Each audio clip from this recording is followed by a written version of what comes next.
দিনটা ছিল ২৭শে মার্চ ২০১৬। সময় তখন রাত ১০টা ৪৫। ভারতের ছোট বড় শহরগুলোতে তখন সবাই ঘুমোতে যাচ্ছে, কিন্তু যারা তখনও জেগেছিল তাদের চোখে মুখে বিষাদের ছাপ। টিভির সামনে বসে প্রিয় ভারতীয় টিমের খেলা দেখা মানুষগুলোর চোখে তখন জল। চারপাশে একটা নিস্তব্ধ পরিবেশ। তবে ঠিক ১৩ মিনিট পর ঘড়িতে যখন ১০টা ৫৮ বাজল, তখন সেই নিস্তব্ধতা এক নিমেষে ভেঙে গেল। গোটা ভারত যেন হঠাৎ করে জেগে উঠল। চারিদিকে মানুষের চিৎকার, উল্লাস আর হিন্দুস্তান জিন্দাবাদের স্লোগান। সেদিনের ম্যাচে অস্ট্রেলিয়ার মতো শক্তিশালী দলকে হারিয়ে বিরাট কোহলি পুরো বিশ্বকে দেখিয়েছিল কেন তাকে কিং কোহলি বলা হয়। তার ব্যাটে সেদিন আগুন লেগেছিল। একের পর এক বাউন্ডারি, ছক্কা, রান। যেভাবে তিনি অস্ট্রেলিয়ান বোলারদের সামলালেন তা দেখে বিশ্বজুড়ে সবাই এক বাক্যে বলেছিল, ক্রিকেটের রাজা একটাই, আর সেটা হলো বিরাট কোহলি। সেদিন ভারত শুধু একটি ম্যাচ জেতেনি, জিতেছিল কোটি কোটি ভারতবাসীর মন। আর বিরাট কোহলি, তিনি তো সেই দিন ইতিহাস লিখে ফেলেছিলেন। সেই দিন যারা এই রোমাঞ্চকর ম্যাচ মিস করেছিলেন, আসুন আপনাদের সেই ম্যাচের একটা গল্প বলি। ১৯৯৯ থেকে ২০০৭ পর্যন্ত ক্রিকেট বিশ্বে অস্ট্রেলিয়ার দবদবা ছিল। পরপর ৩টে বিশ্বকাপ জিতেছিল তারা। এটা এমন একটা সময় ছিল যখন পুরো ক্রিকেট বিশ্ব অস্ট্রেলিয়াকে সমীহ করে চলত। তাদের বিপক্ষে খেলতে নামলেই যেন অজানা আতঙ্ক গ্রাস করে নিত প্রতিপক্ষকে। অস্ট্রেলিয়ার সেই দলটি দেখলে ৭০-৮০ দশকের ওয়েস্ট ইন্ডিজের সেই দুর্ধর্ষ দলটার কথা মনে পড়ে যেত সবার, যাদের বিপক্ষে খেলতে গেলেই পৃথিবীর সব বাঘা বাঘা খেলোয়াড়রা খেই হারিয়ে ফেলত। কিন্তু ২০০৭-এর টি-20 বিশ্বকাপে ভারত যখন অস্ট্রেলিয়াকে হারিয়ে বিশ্বমঞ্চ থেকে তাদের বিদায় করে, তখন থেকে নাম্বার 1-এর লড়াইটা শুরু হয় অস্ট্রেলিয়া আর ভারতের মধ্যে। আর এই লড়াইয়ে কখনো জিতেছে ভারত, কখনো অস্ট্রেলিয়া। ২০১১ ওডিআই বিশ্বকাপে ভারত সেমিফাইনালে অস্ট্রেলিয়াকে হারিয়ে আরও একবার প্রমাণ দিয়েছিল নিজের শ্রেষ্ঠত্বের। তবে ৪ বছর পরেই ২০১৫ ওডিআই বিশ্বকাপে অস্ট্রেলিয়া ভারতকে সেমিফাইনাল ম্যাচে এমনভাবে হারিয়েছিল, যেটার ক্ষত হয়তো এখনও অনেক ভারতীয় ক্রিকেট প্রেমীদের মনে গেঁথে আছে। সেই সেমিফাইনালে ভারতকে তারা হারায় ৯৫ রানের বিশাল ব্যবধানে।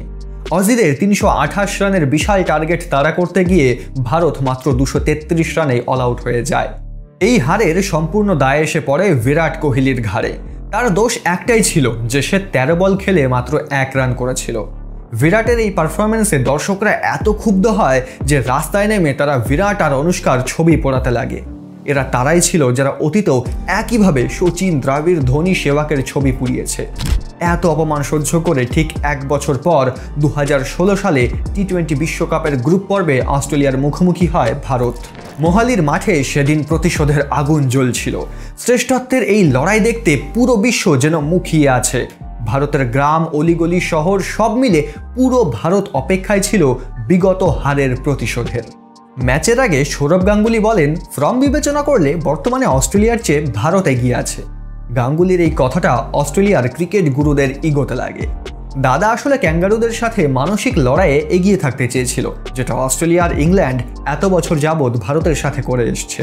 যথারীতি সন্ধ্যা ৭টায় মোহালির মাঠে দুই দল মুখোমুখি হয়। টসে জিতে অজি ক্যাপ্টেন স্মিথ ব্যাটিংয়ের সিদ্ধান্ত নেয়। ভারতীয় বোলারদের দাপটে অস্ট্রেলিয়ার ইনিংস থামে ১৬০ রানে। সেই ইনিংসে আশিস নেহরা অসাধারণ বোলিং করেন। ৪ ওভারে দেন মাত্র ২০ রান। ইনিংসের প্রথম উইকেটও শিকার করেন তিনি।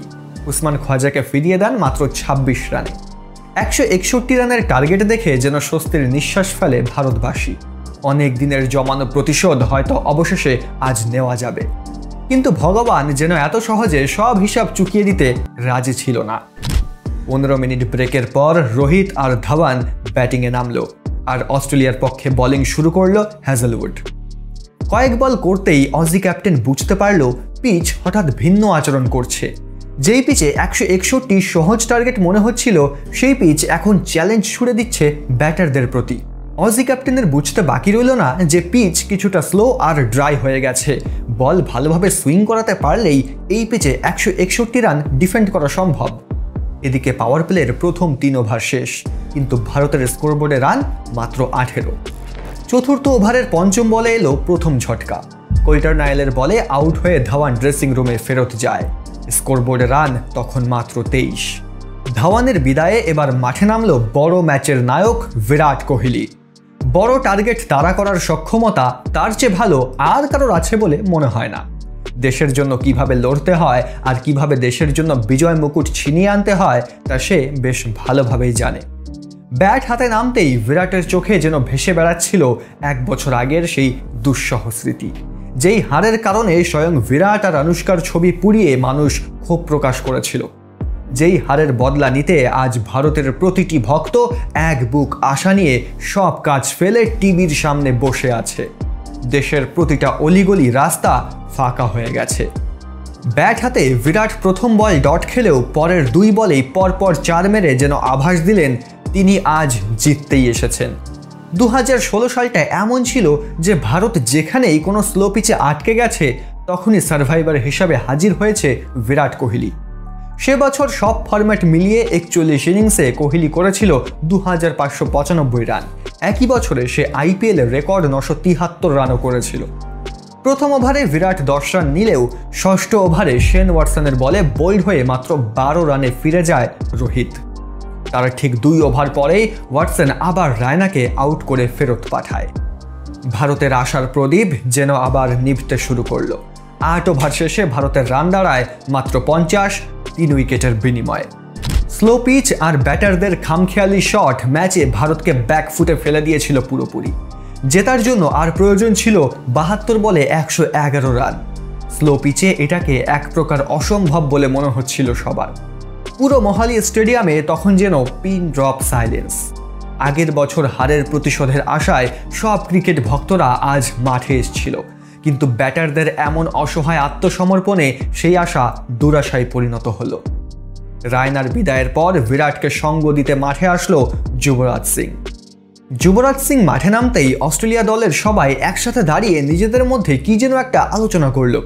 হয়তো ভারতের অভিমন্যুকে কিভাবে ফেরাবে সেই পরিকল্পনাই করছিল, কারণ 2007-এর টি20 আর 2011-এর ওডিআই বিশ্বকাপে যুবরাজ সিং তাদের যে বেদম প্রহার করেছিল তার ব্যথা ক্যাঙ্গারু দল আজও ভোলেনি। যথারীতি 9ম ওভার শুরু, বোলিংয়ে কোল্টার নাইল। প্রথম বলে স্ট্রাইকে থাকা যুবরাজ 4 মেরে যেন পুরনো ক্ষত আবার মনে করিয়ে দিল অজিদের। কিন্তু তারপরও আজ ভারতের চেহারা কেমন যেন মলিন দেখাচ্ছিল, যেন এক অশুভ শক্তি ভর করেছে সবার চোখে মুখে। ঠিক তখনই কোল্টার নাইলের দ্বিতীয় বলের আঘাতে ইনজুরিতে পড়ে যায় যুবরাজ সিং। যার ব্যাটের ঝলকানিতে একদিন চুরমার হয়েছিল এই ক্যাঙ্গারু দল, আজ তার ব্যাটের ঝড় শুরু হওয়ার আগেই থেমে গেল। বাঁ পায়ের চোটে যুবরাজ ঠিকমতো দাঁড়াতে পারছিল না, তাই রানের গতিও কমে যায়।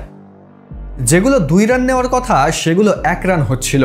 এদিকে স্লো পিচে বেশি সুইংয়ের কারণে 4 ছক্কা যেন আমাবস্যার চাঁদ, তাই পাল্লা দিয়ে বেড়েই চলছিল রিকোয়ার্ড রান রেট।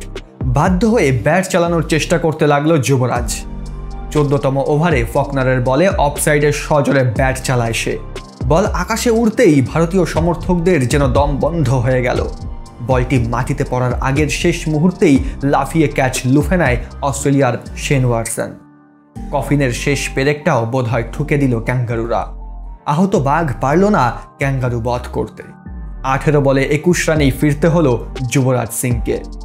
যুবরাজের বিদায়ের পর 14তম ওভার শেষ হলো। স্কোরবোর্ডে মাত্র 94 রান। জেতার জন্য এখনো প্রয়োজন 30 বলে 67 রান। যুবরাজের পর মাঠে আসলো ধোনি, কিন্তু তাতে অস্ট্রেলিয়ানরা খুব একটা চিন্তিত হলো না। আসলে পিচ স্লো হওয়ায় তারা রিল্যাক্সে খেলছিল, আর এদিকে ভারতের সমর্থকেরা বসে আছে কোনো এক মিরাকেলের আশায়। ধোনি আর কোহলি দ্রুত সিঙ্গেলস আর ডাবলস নিয়ে ম্যাচটা ভারতের পক্ষে আনার চেষ্টা করতে লাগলো। যেখানে 1 রান সম্ভব সেখানে তারা 2 রান করে নিতে শুরু করলো, আর স্কোরবোর্ড যেন আবার প্রাণ ফিরে পেল। তাদের রানিং বিটুইন দ্য উইকেট দেখে ক্যাঙ্গারু দল এবার নড়ে চড়ে বসলো। বিরাট মাহির সেদিনের দৌড় দেখে মনে হচ্ছিল যেন ব্যাট হাতে স্বয়ং উইসেন বোল্ট দৌড়াচ্ছে। এরই মাঝে শেষ হয় 17তম ওভার। স্কোরবোর্ডে রান দাঁড়ায় 122, 4 উইকেটের বিনিময়ে। এখন 18 বলে প্রয়োজন 39 রানের। উইকেটের যে কন্ডিশন ছিল দেখে মনে হচ্ছিল ভারতের পক্ষে এই ম্যাচ জেতা সম্ভব না, কিন্তু বিরাট তখনও হার মানতে নারাজ। ভারতের কয়েক কোটি মানুষ নাওয়া খাওয়া ভুলে আজ খেলা দেখছে। তাদের হতাশা বিরাট আজ মানবে না। যেই প্রতিশোধের আশায় লক্ষ লক্ষ মানুষ জড়ো হয়েছে মোহালির মাঠে, তাদের সেই স্বপ্নকে দুঃস্বপ্নে পরিণত কোনো মতেই হতে দেবে না বিরাট। 18তম ওভার বল করতে এগিয়ে এলো ফকনার। এদিকে ব্যাট হাতে বিরাটের চোখে যেন আগুন জ্বলছে। সেই ওভারে 2 6 আর 1 4 মেরে টোটাল 19 রান লুটে নেয় সে। এবার শেষ 2 ওভারে প্রয়োজন 20 রান। বিরাটের হঠাৎ আক্রমণাত্মক ব্যাটিং দেখে অস্ট্রেলিয়ার মনে ভয় ধরে যায়। বিরাটকে থামানোর জন্য অজি ক্যাপ্টেন এবার বল তুলে দেয় পোল্টার নাইলের হাতে। নাইল প্রথম বল ডট দিলেও পরপর 4টি 4 মেরে ভারত ম্যাচ ছিনিয়ে নেয় অজিদের কাছ থেকে। অজিদের সমস্ত প্রচেষ্টা ব্যর্থ করে দিয়ে মাত্র 12 বলে বিরাট তুলে নেয় 35 রান। এবার শেষ ওভারে প্রয়োজন ছিল 4 রানের, আর ওভারের প্রথম বলেই 4 মেরে জয় ছিনিয়ে নেয় বিরাট। এই স্লো পিচে যেখানে ভারত একসময় ম্যাচটি হারতে বসেছিল, সেখান থেকে বিরাট নিজে দায়িত্ব নিয়ে ভারতকে ম্যাচটি জেতায়, সাথে নিজেও 51 বলে 82 রানের একটি অসম্ভব সুন্দর ইনিংস খেলে। এই জয়ের পর কোহলি 2 হাত ওপরে তুলে অশ্রু ভেজা চোখে হাঁটু গেড়ে বসে পড়ে। রাতারাতি সোশ্যাল মিডিয়া ছেয়ে যায় সেই ছবিতে, আর সেই দিন বিশ্ব ক্রিকেটের বড় বড় তারকারা তাকে উপাধি দেয় king Kohli, the chase master. বন্ধুরা, বিরাট কোহলির এই ইনিংসটি যদি আপনাদের ভালো লেগে থাকে তাহলে কমেন্টে আই লাভ বিরাট অবশ্যই লিখবেন। ভিডিওটি ভালো লাগলে ভিডিওটিকে একটি লাইক করে দেবেন, আর এরকমই ভিডিও দেখার জন্য চ্যানেলটিকে সাবস্ক্রাইব করে রাখতে পারেন।